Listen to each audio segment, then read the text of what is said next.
প্রাকৃতিক দুর্যোগের কারণে দেখো কি অবস্থা।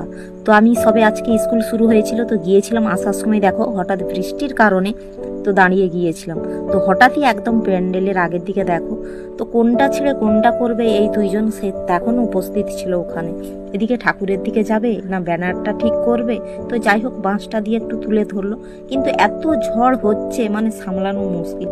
আর এইদিকে দেখো সামনে যে তিরপলটা দেখতে পাচ্ছ, ওটা যাই হোক ওখানে উঠানো ছিল, এমনই ঝড় দিল সেটাও একদম ছিঁড়ে ফেলে কি অবস্থা দেখো। তো আর দুইজন এদের মানে না বললেই নয় বা না দেখালে নয়, সেই জন্যই আমি ভিডিওটা করলাম। তো সেই সময় কেউ ছিল না, এরা দুইজনেই যাই হোক ওখানটা সামলিয়েছে। তো সেই জন্য আমি ভাবলাম যে না, এত ভালো কাজ যারা করেছে আমার উচিত ওদেরকে এখানে তুলে ধরা, তাই তুলে ধরলাম।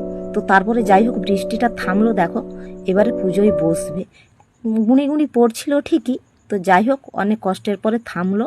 তো পুজো তো এখনও শুরু হয়েছিল নি, তো তারপরে দেখো এই যে গ্রামের সবাই একটু সাহায্যের হাত বাড়িয়ে দিল, তো তারপরে পুজোয় বসলো। তো ভিডিওটা কেমন হয়েছে অবশ্যই কিন্তু বলবে।